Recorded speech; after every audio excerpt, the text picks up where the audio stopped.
Once you've learned the knit stitch, the next stitch you want to learn is the purl stitch. The purl stitch is basically the back of a knit stitch. So when we were working our garter swatch, if you were to knit every row, you would create garter fabric, which has alternating knit and purl stitches. If you wanted to create a more flat fabric like this, flat on one side, all knit stitches, and all purl stitches on the back, you need to alternate knitting and purling each row. The purl stitch is worked very similar to the knit stitch, but sort of in an opposite manner. So we have all of our stitches ready to be worked here on our left needle.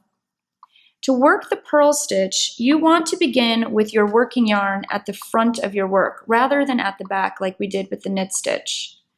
And with a purl stitch, you're going to take your right needle, and instead of going up into the stitch, you're going to go down into the first leg of that stitch on the left needle. You can go ahead and grab both needles with your left hand. Again, use your right hand to manipulate the working yarn, and you're still going to go around the back of that right needle and in between the two needles. And we're going to, as we're sliding this right needle out from underneath this first stitch on the left needle, going to grab this new loop that we just created with our working yarn and slide that old stitch off of the left needle.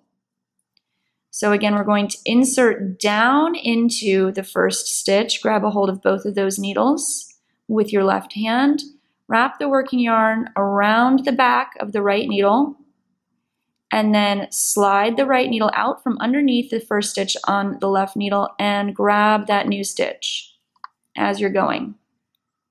So just like with knit rows, we're transferring one stitch at a time from the left needle to the right needle, but this time we're going down into the stitch, wrapping this around, and then capturing that new loop as we slide that old stitch off of the left needle. So you're just going to continue working like this all the way down the row, one stitch at a time, transferring them from the left needle to the right needle. Down into the stitch, wrap around, and then lift off while capturing that new loop.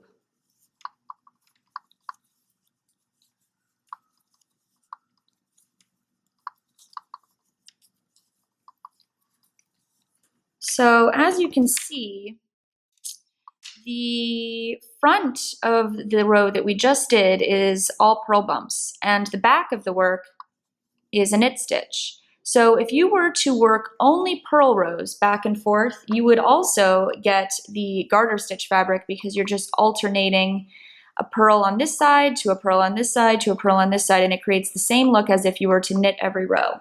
But if you were to purl one row and then knit the next row, purl one row, knit one row, back and forth, you're only going to be creating knit stitches on one side of the fabric and purl stitches on the other. So that's when you get stockinette.